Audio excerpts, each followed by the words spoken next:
Disqualify కోసము చాలా ప్రయత్నాలు చేస్తూ ఉన్నారు. బీఆర్ఎస్ పార్టీ వాళ్ళు స్పీకర్ని కలిసేటువంటి ప్రయత్నం చేస్తూ ఉన్నారు, అప్లికేషన్లు పెట్టేటువంటి ప్రయత్నం చేస్తూ ఉన్నారు, కోర్టులలో కేసులు కూడా వేస్తూ ఉన్నారు.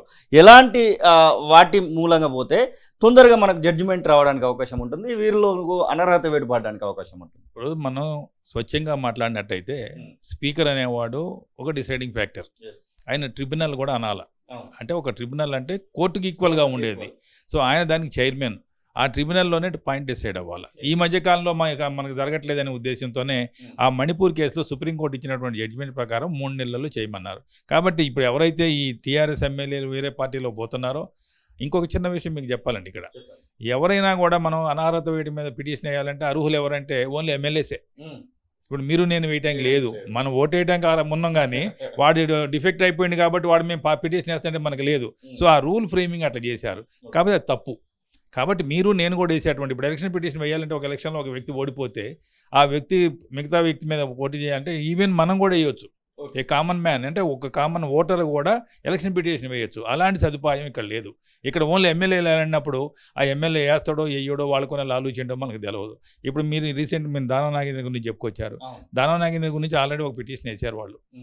అది దాంతోపాటు నేను కూడా ఒక పిటిషన్ వేసాను. అక్కడ దానికి వేయాల్సి వచ్చింది, వేసిన దానికి ఫలితం లేదు. అంటే we want to test the matter, అంటే కామన్ మ్యాన్ వేస్తే వాళ్ళు తీసుకోరు అని తెలియజేయడం కోసం అనే ఉద్దేశంతో మేము వేయటం జరిగింది. సో అది పెండింగ్లోనే ఉంది, అది మాకేం నోటీసులు కూడా ఇవ్వలేదు. అంటే లాలో ఫ్యామ్ ఉంది, only MLA elected MLA has to file A complaint against the defected person అని ఉంది. కాబట్టి వాళ్ళు వేయాల్సిన తప్ప మనం వేసిన దానికి ఉపయోగం లేదు. అయితే దీనికి ఇంకొక సొల్యూషన్ కూడా ఉంది. నార్మల్ కోర్సులలో మీ అందరికీ తెలుసు కూడా, ఒక జడ్జి గారు ఊళ్ళో ఎక్కడ కోర్టు పోతారో లేదా కోర్టు నుంచి ఇంటికి వచ్చే టైంలో ఆయనకి ఏదైనా జరిగింది కానీ తెలిస్తే ఆ ఇష్యూని సుమోటోగా తీసుకోవచ్చు. సుమోటోగా తీసుకొచ్చి దాన్ని ఫైల్ చేయించేసి రిజిస్ట్రీ పంపితే ఆటోమేటిక్ బెంచ్ మీదకి వస్తుంది. ఆ ఇష్యూని అతను డిసైడ్ చేయవచ్చు.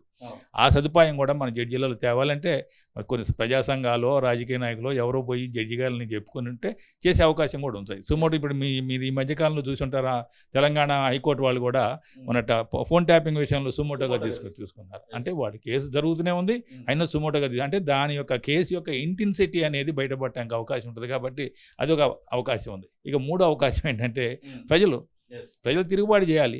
వాళ్ళు ఎన్నుకున్న వ్యక్తి ఎప్పుడైతే పార్టీ మారిండో కంపల్సరీ వాడిని ఊళ్ళో రానియవద్దు, వాడి మీద ధర్నాలు చేయాలా. ఆ విధంగా చేస్తే మాత్రం జరిగిద్ది అనమాట. మీరు దాదాపుగా రీసెర్చ్ చేసి దీనిపైన పూర్తి స్థాయిలో తీసుకొని మరీ ఉన్నటువంటి సందర్భాలలో మీకు అనిపించినటువంటి అంశాలను చాలా షేర్ చేస్తూ ఉన్నారు. మీ విషయాలని పరిగణలోకి తీసుకునే విధంగా ఏమన్నా అంటే ఇప్పుడు మీరు చెప్పినటువంటి వాటిలలో చాలా సొల్యూషన్స్ కనబడతా ఉన్నాయి, ప్రతి ఒక మార్గం అయితే కనబడతా ఉంది. ముఖ్యంగా ఎవరైనా ఓటు కనీసం ఆ కాన్స్టిట్యూషన్కి సంబంధించినటువంటి ఆ కాన్స్టిట్యున్సీకి సంబంధించినటువంటి ఓటు వేసినటువంటి వ్యక్తి అయినా పిటిషన్ వేయొచ్చు అనే దానికి అవకాశం ఉంటే అప్పుడు ఎలాంటి రెస్పాన్స్ ఉంటుంది అనుకుంటున్నారు మీ అంచనా? 100% ఉంటుంది బ్రదర్. ఇప్పుడు మనం కామన్ మ్యాన్ అయినప్పుడు పోయిన ఒక పిటిషన్ వేసిన తర్వాత రోజు దాన్ని ఎప్పుడు పడతాం మనం. ఇప్పుడు ఎమ్మెల్యే గారు అంటే ఆయనకి ఇష్టం ఉంటుందో ఉండదో, వాళ్ళకున్న పరిచయాలు అంటే మనకు తెలియదు. అదే మీరు నేను మనలాంటి వాళ్ళు అయితే పిటిషన్ వేసిందా, కాకపోతే మళ్ళీ హైకోర్టుకు పోతాం, హైకోర్టు కాకపోతే సుప్రీంకోర్టు పోతాం, 80% అది డిస్పోజ్ చేయమని అడుగుతాం. కాబట్టి మనకు అవకాశం లేకుండా పోయింది. అది రాజ్యాంగంలో అది ఒక అసమర్థతగా మిగిలిపోయిన లోటు మిగిలిపోయింది అనమాట. ఇప్పుడు మొత్తానికి 3-4 మనకైతే కనబడతా ఉన్నారు. మీ అంచనా నిజమైతే 3 నెలలలో సుప్రీంకోర్టు గైడ్లైన్స్ ప్రకారము స్పీకర్ నిర్ణయం తీసుకున్న తర్వాత ఇప్పుడు ఎవరైతే అనర్హత వేటుపడ్డటువంటి వాళ్ళు అనర్హులుగానే మిగిలిపోతారా, లేదు అంటే మళ్ళీ హైకోర్టు సుప్రీంకోర్టు మళ్ళీ తతంగం మొదలుపెట్టేటువంటి అవకాశం ఉంటుందా? ప్రతి ఒక్కరు కూడా భారతదేశంలో రాజ్యాంగం ఇచ్చినటువంటి విలువల ప్రకారము ఓడిపోయినా గెలిచిన అంటే కేసు, ఇప్పుడు సపోజ్ రేపు పొద్దున ఒక ఎమ్మెల్యే కానీ డిఫెక్ట్ అయ్యిందని కనుక స్పీకర్ గారు ఇచ్చారనుకోండి, అతను సుప్రీంకోర్టుకి హైకోర్టు పోయే అవకాశాలు ఉన్నాయి. కాబట్టి దాన్ని ఆయన రైట్ని ఆపలేం కదా మనం, అది కూడా అవకాశం ఉంటుంది. అయితే దానికి కూడా ఫ్రేమ్ లైన్ పెట్టాలా. ఇప్పుడు ఎట్లయితే మనం స్పీకర్కి 3 నెలలని పెట్టారో హైకోర్టులో కూడా 2 నెలలు కంప్లీట్ చేయండి, సుప్రీంకోర్టు 1 నెలలో చేయండి, మొత్తం 6 నెలలు కంప్లీట్ కావాలని చెప్పి ఒక పారామీటర్ తీసుకురాగలిగితే automatic everything will go in right way. అది అసలైన తొలి వెలుగు. ఫాలో వాట్సాప్ @తొలి వెలుగు అఫీషియల్.